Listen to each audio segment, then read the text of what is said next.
Take करू.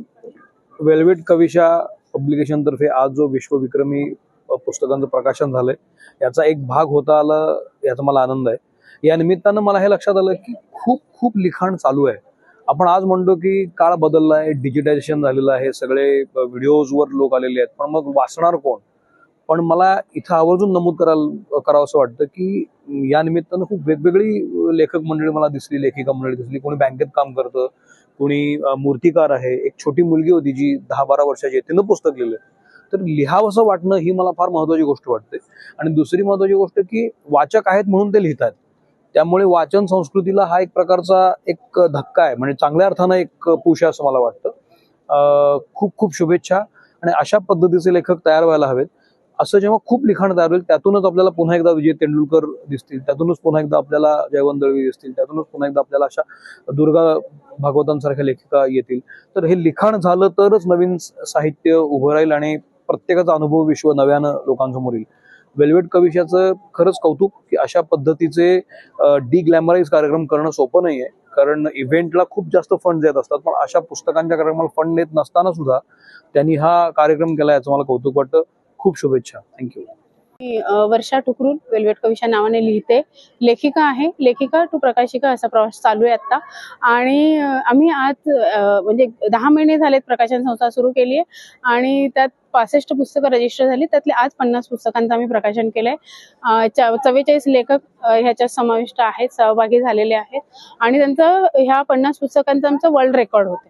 तर ह्या वर्ल्ड रेकॉर्ड साठी आम्ही सगळे जमलेले आहोत आणि तुम्ही आलात, खूप धन्यवाद. वाचकांचे खूप आभार, जे सहभागी लेखक आहेत त्यांचे खूप आभार. आणि असे उपक्रम होत राहावेत. पुण्यात सारख्या शहरात होत आहेत, पिंपरी चिंचवड सारख्या शहरात होत आहेत. आनंद आहे. याच्या मागचा मेन उद्देश काय होता की 50 लेखक एकत्र करणं आणि त्याचा विश्वविक्रम करणं, कसं वाटतं?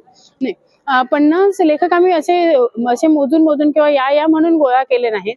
50 येत गेले. आम्ही असं ठरवलं की ज्यांना पुस्तकं बाहेर मोठ्या प्रकाशकांकडे छापायला जमत नाहीत किंवा खूप साऱ्या प्रतीस त्यांना विकण्याची त्यांच्यात धमक नाही किंवा विकलीच जाणार नाहीत असे काही असतील तर अशा लोकांसाठी आम्ही हे केलेलं की एक सांगितलं की बाबा आम्ही ह्या पॅकेजमध्ये पुस्तकं देतोय, ज्यांना काढायची असतील पुस्तकं त्यांनी करून घ्या म्हणून. मग तेव्हा त्यांनी असं झालं की असे येत गेले लोक आणि ते 44 झाले. मग नंतर लक्षात आलं की आमचा वर्ल्ड रेकॉर्ड होऊ शकतो म्हणून आम्ही इकडे आलो. म्हणजे हे फार मोठेपणासाठी की आम्हाला वर्ल्ड रेकॉर्ड करायचाच होता म्हणून आम्ही यात पडलो नाही. एक एक करत आमच्याकडे लोक जॉईन होत गेले. जानेवारी एंड पर्यंत आमच्याकडे 44 लेखक झाले. त्यामुळे आम्ही आता हे करतोय. लेखकांचा वयोगट काय आहे? लेखकांचा वयोगट कमीत कमी 10 वर्षाची मुलगी आहे जिला सहाय्य करावं लागलं, म्हणजे थोडंसं इंग्लिश मिडियमची असल्यामुळे. तर पण कथा तिच्या होत्या, पण आम्ही थोडी तिला गाईड केलं. आणि ती 10 वर्षाची ते 77 वर्षाचे के देशमुख म्हणून. तर हा वयोगट आहे आणि या मधल्या वयोगटातले लोक आहेत. या 44 मध्ये मला वाटतं 35 तरी स्त्रिया आहेत, महिला आहेत, बाकीचे पुरुष आहेत. म्हणजे स्त्रियांवर विश्वास दाखवणारे पुरुषांची संख्या वाढते असं मला म्हणायला आवडेल आणि हे होते. आज विश्वविक्रम झालाय, एशिया बुक ऑफ रेकॉर्ड मध्ये नोंद झाली आहे, इंडिया बुक ऑफ रेकॉर्ड मध्ये रेकॉर्ड झालाय. तर काय वाटतंय? नाही, वाटतंय काय म्हणण्यापेक्षा आहे ना, कोणीतरी दखल घेते आपली आणि आम्ही हे करतोय तर कुठेतरी त्याची नोंद होते. एक आनंद आहे माझ्यापेक्षा माझ्या लेखकांसाठी आहे, कारण त्यांना जे सर्टिफिकेट मिळणार आहेत आणि त्यांना हा आम्ही जो काही कार्यक्रम केलाय किंवा करतोय तर त्यांच्यासाठी. म्हणजे जर लेखक जगला तर तुमच्या कथा आणि साहित्य जगेल. तर आम्ही लेखक जगवतोय, आम्ही स्वतःला नाही जगवते. आम्ही जगतो ते कसे, आम्ही लेखक असल्यामुळे आम्ही स्वतःही जगतोय, पण इतर लेखकांना जगवायचं आम्ही काम करतोय आणि त्यांना प्रोत्साहन मिळेल आणि त्यांचं प्रोत्साहन हाच आमचा आनंद. या हिशोबाने आम्ही करतोय आणि छान वाटतंय. म्हणजे एकंदरीत छान वाटतं.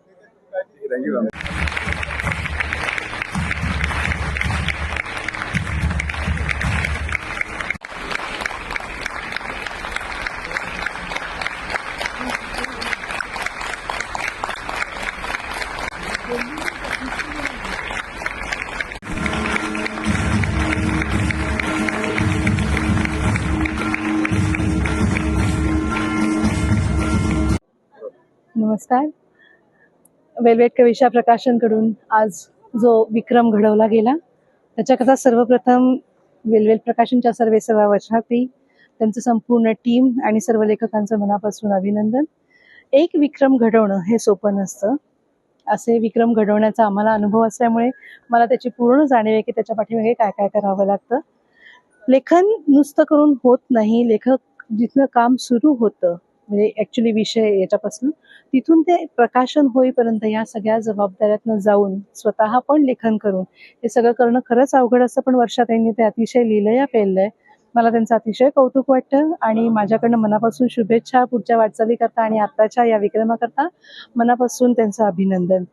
मुळात सध्या जे म्हणतोय आपण की खूप डिजिटलायझेशन आहे, पण मला असं वाटत नाही, कारण वाचक अजूनही आहेत आणि बुक फेअर सारखं पुण्यामध्ये जे गेले 2-4 वर्ष मोठा महोत्सव चाललेला असतो त्याची जर एक लोकांची मिळालेली पावती जर त्याच्यावरची बघितली तर त्याला खरंच अजूनही मरण नाही.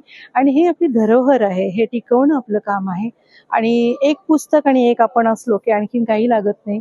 तो तुमचा सखा असतो, मित्र असतो, ज्ञान देणारा गुरु असतो, वेळप्रसंगी मनोरंजनही करतो. तर या सगळ्या वेगवेगळ्या भावनांमधनं आपण त्याच्याकडे बघू शकतो. वेगवेगळ्या भूमिकांमधनं वावरणारं हे पुस्तक प्रत्येकाच्या घरी असावं आणि प्रत्येकाने ते वाचावं.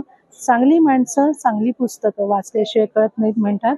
सगळ्या वाचकांनाही एक मनापासून मी आभार मानते की वाचक आहेत म्हणून ही पुस्तकं घडतायत. आणि लहान मुलीपासून ते मोठ्या मोठ्या वयाच्या माणसांपर्यंत वेगवेगळ्या क्षेत्रात काम करणारी मंडळी लेखन करतात, याचं मनापासून कौतुक आहे. आणि अशीच भारताची लेखन कला समृद्ध व्हावी आणि आपलं ज्ञान जगभरात पोचावं एवढीच मनापासून इच्छा आहे. आणि या इच्छेला पाठबळ देणारे अनेक जण आहेत, प्रकाशन करणारेही वर्षाताईंसारखे लोक आहेत, त्यांनाही शुभेच्छा. वन्स अगेन विक्रमाबद्दल मनापासून अभिनंदन. थँक्यू. नमस्कार, मी रोहिणी निनावे, लेखिका. आज एक कार्यक्रम संपन्न झाला इथे. वेल्वेट कविशा यांनी 50 पुस्तकांचं एकत्र प्रकाशन केलं आहे. एका पुस्तकाचं प्रकाशन जरी करायचं असेल तर त्यासाठी किती कष्ट घ्यावे लागतात हे मला माहीत आहे, कारण माझी पण 1-2 पुस्तकं प्रकाशित झाली आहेत. आणि एवढे 50 पुस्तकांचं प्रकाशन करायचं याचं शिवधनुष्य त्यांनी पेललेलं आहे. इतकं सोपं नाही. वेगवेगळ्या विषयांवरची पुस्तकं आहेत. आम्ही पाहिलं कथा, कविता, कादंबऱ्या, एक लहानशी मुलगी आहे तिचं पण पुस्तक आहे. तर मला असं वाटतं की आजच्या काळामध्ये जेव्हा लेखनाबद्दल आणि वाचनाबद्दल कमी गोडी आहे दिसते समाजामध्ये, त्यावेळेला अशा तऱ्हेचा उपक्रम करणं हे खूप कौतुकाचं आणि खूप गरजेचं आहे, जे वेल्वेट कविशा यांनी केलेलं आहे. आणि मला असं वाटतं की या उपक्रमामुळे नवीन जे लेखक आहेत होतकरू त्यांना सुद्धा खूप प्रोत्साहन मिळेल, त्यांना उत्सुकता वाटेल, त्यांना लिहावंसं वाटेल. किंवा कारण जेव्हा नवीन लेखक लिहितात, जुनं तर आपल्याकडे गौरवशाली परंपरा आहे लेखनाची, तुम्हाला नावं सांगायची गरजच नाही, पण जेव्हा नवीन लेखक लिहितात तेव्हा समाजाला एक वेगळा दृष्टिकोन मिळतो एखाद्या गोष्टीकडे बघण्याचा. तर हा दृष्टिकोन मिळण्यासाठी मराठीमध्ये वेगवेगळ्या विषयांवरची पुस्तकं लिहिल्या जाणं, वाचल्या जाणं हे अत्यंत आवश्यक आहे. तर मला अतिशय आनंद होतो आहे, कारण मी या उपक्रमाचा एक भाग झाले आहे आणि मी या उपक्रमाला मनापासून शुभेच्छा देते. आणि अशा तऱ्हेने अनेक 500-5000 पुस्तकांचं एकत्र प्रकाशन व्हावं अशी माझी सदिच्छा आहे.